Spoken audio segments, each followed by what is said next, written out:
Hello viewers, আসসালামু আলাইকুম। সবাই কেমন আছেন? আজকে আমি আপনাদের সাথে শেয়ার করছি লুচি ও আলুর দমের রেসিপি। আমি প্রথমেই লুচি বানিয়ে নিচ্ছি। তার জন্য আমি 2 কাপ ময়দা নিয়ে পরিমাণ মতো লবণ এবং 2 টেবিল চামচের মতো তেল দিয়ে দিচ্ছি। দিয়ে এগুলোর সাথে তেলটা ভালো মতো মিশিয়ে নিচ্ছি। তেলটা মেশানো হয়ে গেলে মুঠ করে যদি চাপ দিয়ে দেখেন আবার ভেঙে যাচ্ছে, তাহলে বুঝবেন যে আপনার তেল মাখানো হয়ে গেছে। এবার আলুর ভেতরে আমি একটু কুসুম গরম পানি দিয়ে একটা ডো তৈরি করে নিচ্ছি, একটু নরম নরম করে।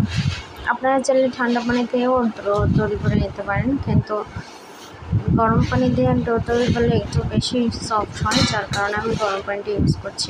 আমি কিন্তু এখানে কুসুম গরম পানি ইউজ করছি। অল্প অল্প করে পানি দিয়ে ডো তৈরি করে নেবেন, একবারে বেশি পানি দিতে যাবেন না। আমার ডো মাখানো হয়ে গিয়েছে। এবার আমি এটাকে একটা প্লেট দিয়ে ঢেকে 30 মিনিটের জন্য একটা সাইডে রেখে দেব।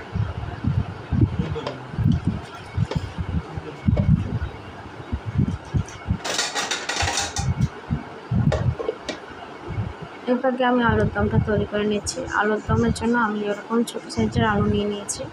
আপনারা চাইলে বড়ো সাইজের আলুগুলো কেটে টুকরো টুকরো করেও নিতে পারেন। আমি আগে থেকে 80% মতো আলুটা সেদ্ধ করে নিয়েছিলাম। এবার আমি একটা কড়াইয়ে তেল দিয়ে দিচ্ছি। এই তেলটা একটু গরম হয়ে আসলে এর ভিতরে আমি আগে থেকে সেদ্ধ করে রাখা যে আলুটা ছিল সেটা ঢেলে দিচ্ছি। ঢেলে দিয়ে একটু নেড়ে চেড়ে ভেজে নিচ্ছি। 5 মিনিটের মতো আমি আলুটা ভেজে নিচ্ছি। বেশি ভাজার কোনো দরকার নেই, যেহেতু আলুটা আগে থেকে সিদ্ধ করা। আলুটা আমার প্রায় ভাজা হয়ে এসেছে। এবার আমি এই আলুটা তুলে নিচ্ছি, তুলে একটা সাইডে রেখে দিচ্ছি।